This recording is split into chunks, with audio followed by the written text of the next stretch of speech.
Bonjour et bienvenue à Finance 360 avec Alex Demers. Aujourd'hui, nous sommes mardi le 31 mai 2022 et nous sommes rendus à l'épisode 106 du podcast.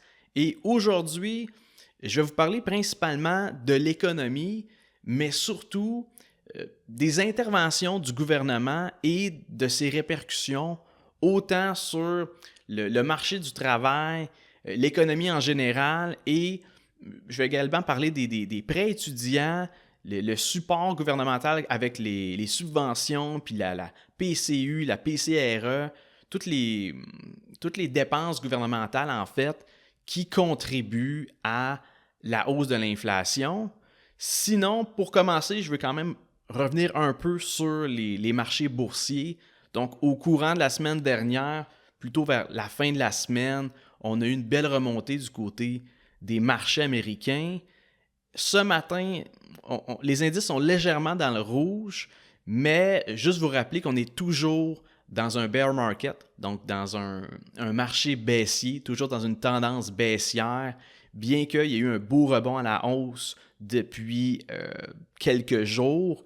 Faut pas penser que c'est nécessairement la fin du bear market. On n'a pas encore brisé la tendance baissière.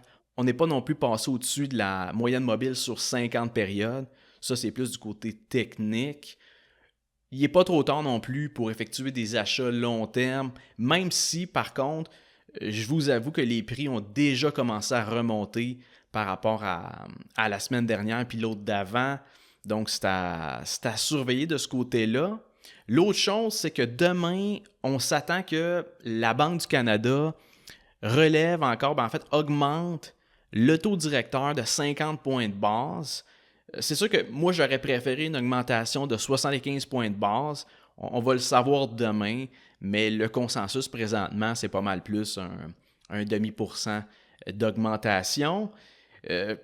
Visiblement, les banques centrales, autant la Banque du Canada que la Fed, n'ont pas décidé d'opter pour la technique plaster, autrement dit de tout de suite augmenter les taux d'intérêt d'un coup sec. Au lieu de ça, ils vont plus progressivement à coût de 0,25, 0,50.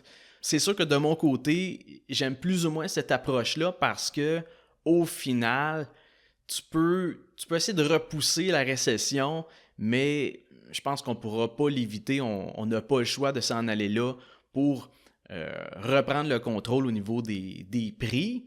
Et d'ailleurs, même la hausse du taux directeur, autant au Canada qu'aux États-Unis, ça ne va pas régler en totalité le problème au niveau de l'inflation.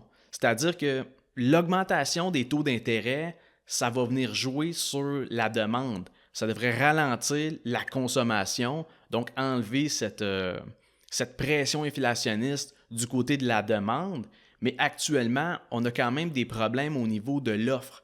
Donc, autant avec la chaîne d'approvisionnement, ces éléments-là font en sorte que même si on augmente les taux d'intérêt, l'inflation, à mon avis, va rester là encore un certain temps. Et l'autre chose, c'est que les banques centrales ont l'impression que l'économie présentement elle est suffisamment solide pour se permettre d'augmenter le taux directeur, donc les taux d'intérêt. Par contre, je pense que leur vision est un peu biaisée parce que oui, si on regarde du côté du taux de chômage, présentement, on est à un niveau record au niveau de à quel point c'est bas. On est autour de 5,2%, donc c'est du jamais vu au Canada, un niveau de chômage aussi bas. Par contre, ce taux de chômage-là, ça tient juste à un fil, dans le sens que à mon avis, la journée qu'il y a un ralentissement économique, la première chose qui va arriver, c'est que les compagnies vont commencer à vouloir couper leurs dépenses. Donc, on va le voir, ils vont faire des mises à pied. D'ailleurs, on le voit déjà avec les résultats financiers de quelques entreprises qui sont cotées en bourse. On voit que les profits sont à la baisse, dû justement à l'augmentation des coûts. Et leur façon de contrecarrer ça, leur première réaction, c'est de licencier des employés. Dans le fond, de descendre les coûts qui sont liés à la main-d'œuvre. Et ça va commencer dans le secteur de la vente au détail, mais selon moi, ça va se répandre un peu partout dans différents secteurs du fait que si la demande est moindre, on a moins besoin d'une grosse quantité de production, de productivité, donc on est prêt à laisser partir des employés qui ne vont pas apporter de valeur ajoutée dans un contexte où l'économie tourne au ralenti. C'est pour ça que même si je pense qu'on n'a pas le choix d'augmenter le taux directeur, d'augmenter les taux d'intérêt pour rétablir un peu revenir à un niveau standard au niveau de la consommation, je pense quand même que ça va nous plonger dans une récession. Déjà actuellement, on voit que les dépenses essentielles augmentent du fait de l'inflation, donc au niveau du prix de l'épicerie, du prix de l'essence, du prix des logements. Donc nécessairement, quand tes dépenses essentielles te coûtent plus cher, il te reste déjà moins d'argent pour les dépenses discrétionnaires, donc tout ce qui est non essentiel. Donc déjà présentement, les budgets des ménages se resserrent et nécessairement, ça va faire un changement au niveau des habitudes de consommation. On va slacker les commandes sur Amazon, on va peut-être se désabonner de quelques services, on va peut-être diminuer les repas Uber Eats ou les repas au restaurant. Donc, ce changement-là va déjà amorcer un ralentissement économique, même si on regarde le résultat du PIB du dernier trimestre, il n'y a pas de problématique du côté du Canada. À mon avis, c'est quelque chose qui va s'en venir quand même. Et les premières étapes qu'on va voir par rapport à ça, c'est que les gens, ils vont piger dans leurs épargnes. Souvent, c'est de l'épargne qu'ils vont avoir accumulée durant les confinements qu'on a eus, 2020-2021. On était enfermés chez soi. Les revenus n'ont pas nécessairement diminué. On a eu aussi également du soutien financier du gouvernement. Donc, on a reçu des montants qu'on n'avait peut-être pas nécessairement besoin.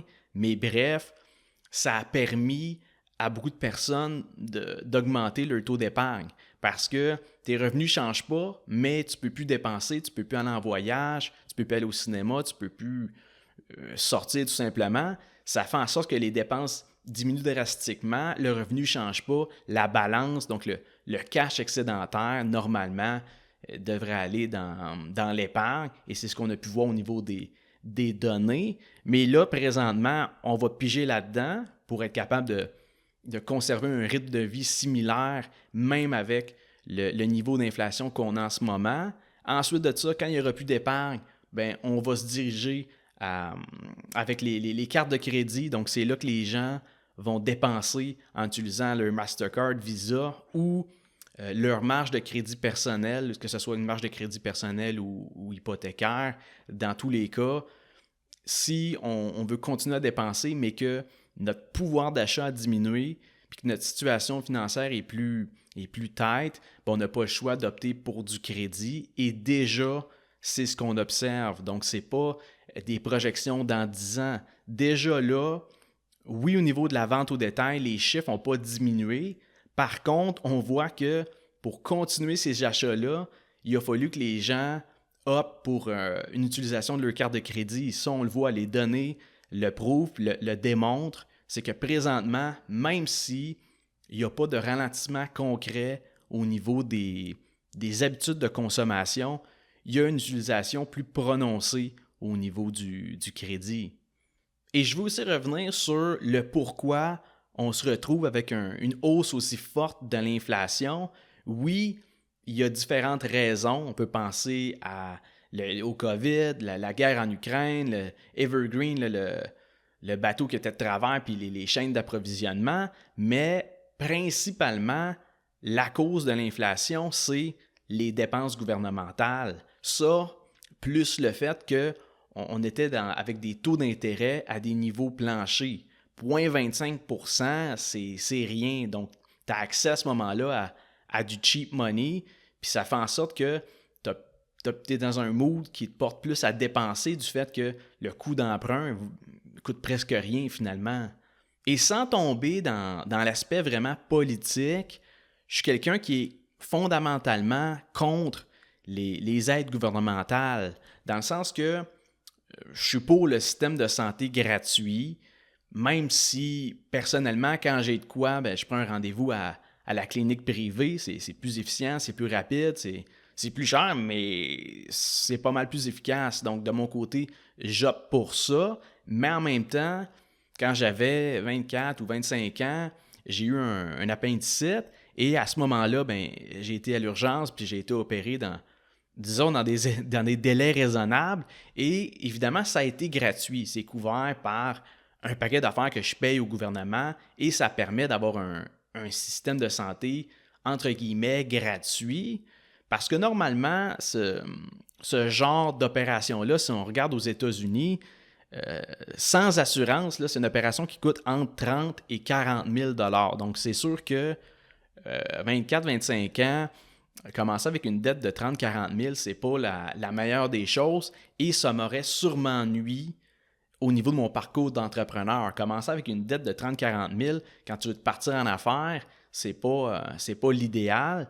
Donc, je suis pas totalement contre le gouvernement. Par contre, mon point, c'est que les aides financières du gouvernement, les subventions, la PCU, dernièrement, le crédit d'impôt de 500$, tout ça, ultimement, ça se traduit en inflation. Et tant qu'à moi, le upside des aides financières qui sont données par le gouvernement, qui proviennent de l'argent des contribuables, il ne vaut pas la peine par rapport au downside que tu as dû au fait de l'augmentation générale des prix. Pour moi, c'est jamais un bon move, peu importe ce qui arrive. On peut penser à la PCU qui a été donnée en 2020. Et là, je ne veux pas dire non plus que c'est des Mongols d'avoir fait ça, parce qu'on se rappelle, mars-avril 2020, on avait pas mal toute peur de ce qui se passait, c'était l'inconnu, le COVID, on avait peur, on pensait que c'était l'Ebola. Finalement, les répercussions concrètes n'ont pas été aussi pires qu'on aurait pensé, mais quand même, il fallait que le gouvernement réagisse rapidement, donc avec la fermeture de l'ensemble des marchés, des commerces et tout ça, ben nécessairement, ils ne pouvaient pas laisser le monde non plus mourir de faim, donc ils ont opté pour la PCU. Par contre, il faut savoir que la PCU, ça a coûté 81 milliards. Ensuite, il y a eu la PCRE qui a coûté 28 milliards. Ensuite de ça, si on parle du 500$ à peu près 94% de la population, ben ça, c'est un autre 3 milliards. Donc, cet argent-là, elle sort un peu de nulle part, dans le sens que ça a été imprimé par la Banque du Canada. Autrement dit, ces aides-là n'ont pas été financées avec l'impôt puis les taxes de vente que payent les contribuables. Ça a été financé par de la dette avec la Banque du Canada, la Banque centrale. Donc, en partant, on peut se demander si la PCU a-tu vraiment servi à compenser des pertes de revenus ou ça a plus enrichi des gens qui ont profité un peu de la négligence du gouvernement. Et ce que je veux dire par là, c'est qu'il y a du monde qui faisait plus avec la PCU que ce qu'il faisait concrètement là, s'il allait travailler. Donc là, c'est un incitatif à rester chez vous. C'est un peu normal dans ce contexte-là. Si tu as le choix entre aller faire 30-40 heures à une place puis faire moins que si tu restes chez vous à recevoir tes chèques de PCU, 3/4 du monde vont choisir l'option de rester chez soi. Puis c'est pour ça que je juge pas ça. Je me demande juste si c'était vraiment une mesure qui était bien calculée. Encore là, on peut leur donner le bénéfice du fait que c'était une décision qui a été prise rapidement dans un contexte d'urgence mondiale. Là. C'était une pandémie, c'était pas un contexte qu'on avait non plus très longtemps à calculer tout ça. On voulait aider rapidement la population. Peu importe c'est quoi ton opinion par rapport à la PCU, puis à la PCRE, puis toutes ces affaires-là, ça reste que il y a des répercussions concrètes sur l'économie du pays, du fait que, comme je vous dis, ces sommes d'argent-là étaient financées par de la dette. Donc, nécessairement, imprimer de l'argent comme ça cause une dévalorisation de la monnaie. Et ça, évidemment, ça se traduit par une augmentation générale des prix, ce qu'on voit d'ailleurs actuellement. Ça fait longtemps que j'en parlais. J'ai fait un post sur Facebook justement qui parlait de la PCU, PCRE et que ces mesures-là allaient nécessairement causer de l'inflation. C'est des mesures, comme je vous dis, qui sont inflationnistes. Et là, même chose avec le crédit de 500 $. Au niveau personnel, ça ne change pas la vie de personne de recevoir ça, même pour deux personnes dans la même maison, de recevoir 1 000 $, surtout si tu fais 60, 70, 80, 90 000 par année, ça ne fait pas une grosse différence. Mais si tu calcules toutes les 500 $ ensemble, bien là, ça fait une grosse dépense au niveau gouvernemental. 3 milliards, ces 3 milliards, là, on s'en sauve pas. Donc, il y a tout le temps la question à se poser, est-ce que c'était vraiment le meilleur move à faire ou c'était plus un move politique pour se faire réélire? Et là, encore là, comme je vous dis, je ne veux pas tomber dans l'aspect politique. Mon point, c'est plus de dire que si on crée de l'argent puis qu'on la redistribue, c'est jamais la bonne solution. Parce qu'au-delà du déficit budgétaire, on vient débalancer l'équilibre de l'offre et de la demande. Et ce que ça fait, c'est que normalement, quelqu'un qui reçoit de l'argent, bien, c'est parce qu'il a travaillé. Et lorsqu'il a travaillé, il a créé une valeur rajoutée, il a créé de la productivité au sein d'une entreprise. Et c'est comme ça que c'est supposé fonctionner. Autrement, ça ne peut pas marcher. Donc, l'inflation allait arriver, peu importe ce qu'a fait Vladimir Poutine, puis les problèmes avec la chaîne d'approvisionnement. Donc, la hausse de l'inflation allait se produire d'une manière ou d'une autre. Et ce qui arrive avec ça également, c'est qu'on se retrouve avec du monde qui ont l'impression d'être plus riches qu'ils le sont, du fait qu'ils ont plus d'argent, mais cet argent-là vaut moins. Et si on combine ça, encore une fois, avec des taux d'intérêt qui sont très, très bas, bien, ça porte les gens à dépenser leur argent, à chercher à investir, à multiplier leur fric et à spéculer. Donc, ce que ça a créé, c'est que c'est venu gonfler le prix de certains actifs. On peut penser au secteur de l'immobilier, on peut penser également aux actions qui ont vraiment monté en flèche de 2020 à 2021. Et même chose avec la crypto.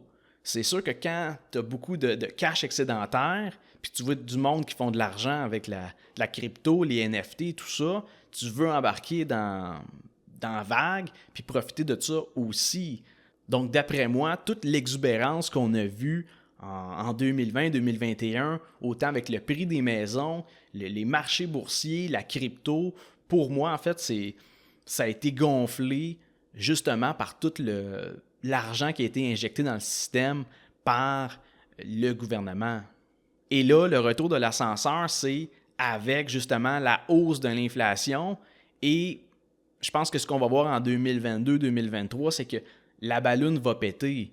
Autant dans le secteur de l'immobilier, les stocks, puis la crypto-monnaie. Je pense que avec la récession qu'on a en vue, c'est un peu dans une conjoncture économique qu'on se dirige qui risque d'être pas mal plus problématique puis moins le fun que ce qu'on a eu depuis les 10 dernières années. Une autre chose que je suis plus ou moins d'accord avec l'intervention du gouvernement, c'est du côté du marché du travail. Le marché du travail, comme tout autre marché, immobilier, les actions, n'importe quoi, un marché libre est basé sur l'offre et la demande. Autrement dit, que le gouvernement vienne imposer un salaire minimum, à mon avis, ça n'a pas lieu d'être. Premièrement, ta paye devrait toujours refléter la valeur ajoutée que tu apportes à l'entreprise. Il faut que ça soit un retour sur investissement ou du moins break-even pour que ça justifie que la compagnie t'engage. Si on te paye 60 000 par année puis que tu rapportes moins que 60 000 de valeur, il n'y a pas un employeur qui devrait te payer. Ça fait du non-sens. D'après moi, sans salaire minimum, il y aurait de meilleures opportunités ou du moins de nouveaux emplois disponibles pour un jeune de 15, 16, 17 ans. Parce que présentement, il n'y a aucune chance qu'une station-service te paye uniquement pour faire le plein d'essence. le monde qui travaille dans une station-service qui offre le service, ben la personne qui tank, c'est la personne qui s'occupe du magasin, c'est la personne qui s'occupe de la caisse. C'est la seule manière pour l'entreprise de rentabiliser le salaire minimum qu'ils doivent te payer. Sans salaire minimum, tu pourrais engager un jeune de 15-16 ans à 7 piastres de l'heure, plus le pourboire qui va se ramasser en travaillant. Et là, lui, son rôle serait, par exemple, de mettre l'essence, de regarder le niveau d'huile, remplir les pneus d'air si jamais il manque d'air, peu importe. Le fait est que tu viendrais justifier cet emploi-là parce que là, il y aurait un retour sur investissement en le payant 7 piastres de l'heure. Et ça apporte plein de bonnes choses. Premièrement, le client, lui, qui se présente dans cette station-service-là, il a clairement une meilleure expérience client, une meilleure qualité de service. L'autre chose, c'est que là, le gars de 15-16 ans que tu n'aurais jamais engagé parce qu'il n'y avait pas l'expérience pour gérer le magasin puis tout ça, puis justifier une paye de 14,25 $, bien là, tu l'engages, donc tu crées un emploi qui n'existait pas avant. Et de l'autre bord, ben, le gars que tu emploies à 7 piastres de l'heure, oui, c'est en bas du salaire minimum actuel. Par contre, peut-être qu'avec le type, il se ramasse à faire 15-20 piastres de l'heure. Et lui, autrement, tu ne l'aurais juste pas engagé. Donc, tout le monde là-dedans sort gagnant. L'entreprise peut faire ce move-là parce que ça reste rentable. Le gars de 15-16 ans se trouve une job, puis le client, lui, ben, comme je vous dis, il a une meilleure expérience dans cette station-service-là. Et ça, c'est un exemple que je donne vite de même. C'est pas calculé, je n'ai pas fait les ratios de rentabilité d'une station-service, puis 7 piastres, ça peut être 5, ça peut être 10, ça peut être 8, peu importe. Le point est que le salaire minimum met un niveau plancher au niveau de combien tu peux payer quelqu'un de l'heure, légalement. Et ça, tant qu'à moi, tu viens brimer certaines personnes, comme je vous dis, 14, 15, 16, 17 ans, qui n'ont aucune expérience, puis qui le feraient, ce job-là, sauf que l'entreprise, elle ne peut pas se permettre de te payer 14,25 $ parce que tu n'amènes pas ça comme valeur ajoutée à la compagnie en question. Et le contre-argument facile à ça, c'est de dire « Oui, mais si on ne met pas le salaire minimum, ben, les employeurs vont abuser des employés, puis ils ne seront pas suffisamment payés par rapport à leur valeur. » Et là, il faut comprendre que si on n'a pas de salaire minimum, on est dans un marché libre qui est basé sur l'offre et la demande. Autrement dit, si tu as une valeur réelle de 10 piastres de l'heure, 15 piastres de l'heure, 20 piastres de l'heure, puis que tu es payé 7 piastres de l'heure, ben, tu vas te trouver un autre job, là, tu vas aller ailleurs à une place qu'un employeur te paye suffisamment. Donc, il n'y aura pas un syndicat des employeurs qui vont dire « OK, on ne paye pas plus cher que 5 piastres. » Il y a de la concurrence. Si tu n'es pas payé suffisamment là, tu vas juste chercher un emploi ailleurs. Autrement dit, dans un marché libre, l'employeur qui ne paye pas suffisamment ses employés, ben, il va les perdre parce que les autres vont aller se trouver une job ailleurs. Sinon, si tu n'es pas capable de trouver une job plus payante, c'est peut-être parce que tes aptitudes et tes compétences font en sorte que tu n'amènes pas assez de valeur à l'entreprise. Donc, au final, il n'y a rien qui t'empêche de développer des skills pour être payé plus cher. Ou sinon, si tu penses qu'on ne te paye pas à ta vraie valeur, ben, il n'y a rien qui t'empêche de partir à ton compte puis de devenir travailleur autonome. C'est un marché libre. Donc, pour moi, le salaire minimum, ça n'a pas de raison d'être, même si, vite comme ça a de l'air à aider les employés qui sont peu qualifiés.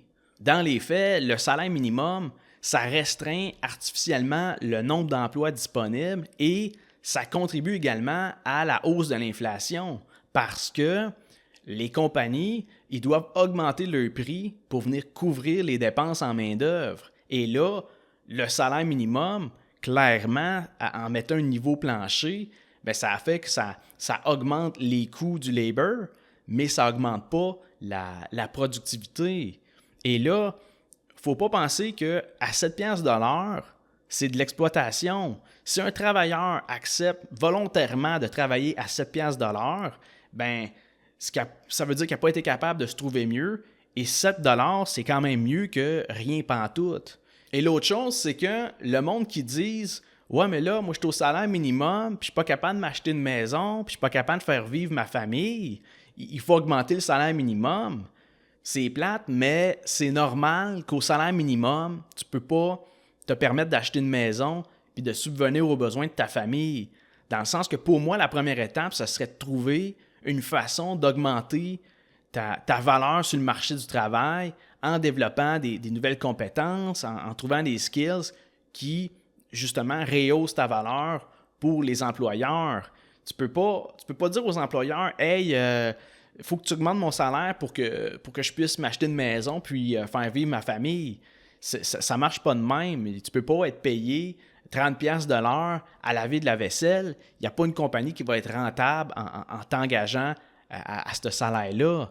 Donc, il n'y a pas de solution miracle. Pour moi, l'intervention du gouvernement dans le marché du travail, comme dans tout autre marché, pour moi, ça ne fait pas de sens. Puis ça vient dérégler justement la balance de l'offre et de la demande. Et plus souvent qu'autrement, ces interventions-là viennent nuire à la majeure partie du monde. Et même si les employés au salaire minimum ont l'impression que d'augmenter le salaire minimum va les aider, dans les faits, on peut faire ça 45 fois d'affilée. Le reste de l'économie va s'ajuster, puis vous ne serez jamais en meilleure posture. Et la dernière chose que je veux vous parler, c'est des prêts étudiants qui sont backés par le gouvernement. Et encore une fois, c'est une autre intervention gouvernementale qui vient nuire, tant qu'à moi, à l'économie d'une manière ou d'une autre, parce que si le gouvernement ne viendrait pas backer ces prêts-là, il n'y aurait aucune chance qu'une banque prête à un étudiant 5, 10, 15 000 $. Les banques refuseraient simplement de faire le prêt. Mais là, vu que c'est garanti par le gouvernement, bien, les banques, ils prêtent à des jeunes sans revenus, sans code de crédit, sans rien, dans le fond, qui prouve qu'ils sont solvables. Et personnellement, je pense que pour 90% du monde, se prendre des prêts étudiants, c'est un bad move. Et je me permets de dire ça parce que mes parents n'ont jamais payé pour mes frais de scolarité. Puis quand j'étais à l'université, ben, j'étais en appartement, j'avais une voiture, puis je travaillais 40 heures de nuit en même temps de faire mes études. Donc, je suis conscient que c'est difficile, mais en même temps, je le sais que c'est possible de le faire. C'est possible de faire des études universitaires sans prêt étudiant puis sans se faire financer par ses parents. L'idée avec les prêts étudiants, c'est que on se dit « Ah, ben c'est le fun parce que les étudiants n'auront pas besoin de travailler puis ils vont se consacrer à leurs études. » C'est juste que dans la vraie vie, à part, mettons, dans le domaine de la médecine, ben il n'y a pas d'étudiants qui passent 16 heures par jour à l'école à étudier. Les jeunes, ben ça sort d'un bar, puis ça fait le party, ça boit de l'alcool, puis c'est bien correct. Je l'ai fait aussi. La seule chose, c'est que il y avait quand même la possibilité, au lieu de faire ça, d'aller travailler et de cette manière-là, d'éviter de l'endettement avec des prêts étudiants. Et en plus de l'endettement de ceux qui prennent des prêts étudiants, l'autre conséquence de ça, c'est l'augmentation des frais de scolarité. Parce que si la majorité des étudiants se financent avec des prêts étudiants, bien, au final, ce n'est pas eux autres qui payent le cégep ou l'université, c'est le gouvernement. Les universités peuvent bien augmenter leurs frais, et ça, on voit surtout ça du côté des États-Unis, un peu ici, mais à moindre mesure. Mais la logique derrière ça, c'est qu'ils peuvent augmenter leurs frais parce que avec le trois quarts du monde qui vont chercher des prêts étudiants, ils ne sortent rien de leur poche upfront. Finalement, c'est financé par le gouvernement. Au fait, les universités puis les cégeps n'ont pas d'incitatif à réduire leurs coûts et à trouver des manières pour se battre pour des nouveaux étudiants parce que, au final, c'est le gouvernement qui paye tout ça avec les prêts étudiants. C'est un peu comme la compagnie pharmaceutique Valeant qui augmentait excessivement le prix de ses médicaments, mais que la personne qui avait des assurances, ben, elle ne voyait pas les frais passer parce que c'était son assureur qui payait tout ça. Mais c'est le même principe. La compagnie pharmaceutique pouvait bien monter le prix comme il voulait parce qu'au final, c'était pas le client qui payait, mais c'était l'assureur. Tout ça pour dire que les prêts étudiants backés par le gouvernement, pour moi, c'est encore un autre mauvais move. Ça, évidemment, ça a créé beaucoup d'endettement. C'est des prêts que tout le monde peut aller chercher. Puis même si tu pètes faillite, c'est des prêts que tu vas devoir payer quand même. Et l'autre chose, ça a contribué également à l'augmentation des droits de scolarité du fait que l'étudiant upfront, il ne paye rien. Il va payer ça avec ses prêts étudiants qu'il pense rembourser d'ici 15, 20, 25 ans. Mais ça reste une problématique au niveau de l'économie parce que, encore une fois, c'est de l'argent facile que les gens vont chercher. Tu n'as pas travaillé pour cet argent-là. Puis souvent, tu vas la dépenser dans de l'alcool ou dans d'autres choses, pas nécessairement dans des obligations que normalement tu aurais payées autrement. Donc, je pense que ça conclut mon épisode sur mon opinion par rapport aux interventions du gouvernement. Donc, de mon côté, ça serait vraiment un marché libre, un marché capitaliste où l'offre et la demande viennent donner l'équilibre au prix, au salaire et tout ce qui est aide gouvernementale, subventions, prêts et tout ça, on limite ça au minimum pour ne pas créer une dévalorisation de la monnaie et un niveau d'inflation comme on connaît en ce moment. Donc, je vous remercie de votre écoute et on se voit la semaine prochaine pour un autre épisode de Finance 360.